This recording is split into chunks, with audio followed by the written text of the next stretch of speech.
ನಿಮ್ಮ ಬಿಸ್ನೆಸ್ ಯಾವುದೇ ಇರಲಿ ಅದನ್ನ ಪ್ರಚಾರ ಮಾಡಲು ಸುಮನ್ ಟಿವಿಯಿಂದ ಮಾತ್ರ ಸಾಧ್ಯ. ಕೂಡಲೇ ಕರೆ ಮಾಡಿ. Welcome to Suman TV. ನಮಸ್ಕಾರ ವೀಕ್ಷಕರೇ. ಬಾಗೇಪಲ್ಲಿ ರಾಜಕೀಯದಲ್ಲಿ ಹೊಸ ಚರ್ಚೆಗೆ ಕಾರಣವಾದ ಹೇಳಿಕೆ ಇದೀಗ ಸುದ್ದಿಯಲ್ಲಿದೆ.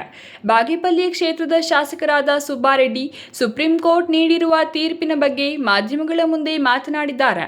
ನಿನ್ನೆ ಸುಪ್ರೀಂ ಕೋರ್ಟ್ನಲ್ಲಿ ಬಂದ ತೀರ್ಪಿನ ನಂತರ ತಮ್ಮ ಪ್ರತಿಕ್ರಿಯೆ ನೀಡಿದ ಸುಬ್ಬಾರೆಡ್ಡಿ ಅವರು, ನಾನು ಯಾವ ತಪ್ಪು ಮಾಡಿಲ್ಲ. ನಾನು ತಪ್ಪು ಮಾಡಿದರೆ 15 ವರ್ಷಗಳ ಕಾಲ ಶಾಸಕನಾಗಿ ಹೇಗೆ ಮುಂದುವರಿಯಲಿ ಎಂದು ಪ್ರಶ್ನಿಸಿದರು. 3 ಬಾರಿ ಜನರು ನನಗೆ ಮತ ನೀಡಿ ಗೆಲ್ಲಿಸಿದ್ದಾರೆ. ನನ್ನ ಕೆಲಸ ನೋಡಿ, ನನ್ನ ಸೇವೆ ನೋಡಿ ಜನರು ಆಶೀರ್ವಾದಿಸಿದ್ದಾರೆ ಎಂದರು.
ಮೂರನೇ ಸಲ ಗೆದ್ದಾಗಲೂ ಇಷ್ಟು ಜನ ಸೇರಿರಲಿಲ್ಲ, ಇಷ್ಟು ಆತ್ಮೀಯತೆ ಇಲ್ಲ, ಅವ್ರ ಕಣ್ಣಲ್ಲಿ ಆನಂದ ಬಾಷ್ಪ ನೋಡಿಲ್ಲ.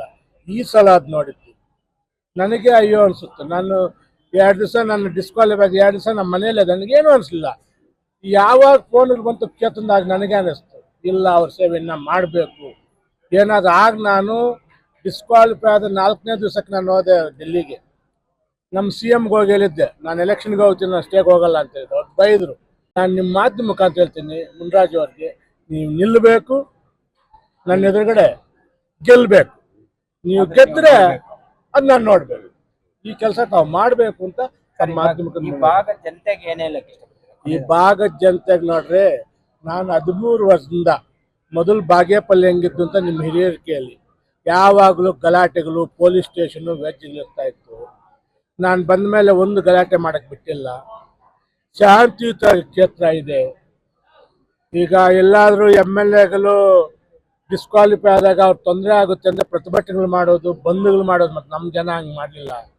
ನಾನು ಹೆಂಗೆ ಬೆಳೆಸಿದ್ದೀನಂದರೆ, ಎಲ್ಲ ದೇವಸ್ಥಾನದಲ್ಲಿ ಪೂಜೆ ಪುರಸ್ಕಾರ ಮಾಡಿ ಭಗವಂತನಿಗೆ ಮೊರೆ ಹೋದ್ರೆ ವಿನಃ ಅದು ಶಾಂತಿ ಮಾರ್ಗ, ಭಕ್ತಿ ಮಾರ್ಗದಲ್ಲಿ, ಒಳ್ಳೆಯ ಮಾರ್ಗದಲ್ಲಿ ಮತ್ತೆ ನಮ್ಮ ಶಾಸನ ಆಗಬೇಕು ಅಂದರೆ ವಿನಃ ದುಂಡಾವರ್ತನೆ, ಗೂಂಡಾಗಿರಿ ಮಾಡಲಿಲ್ಲ.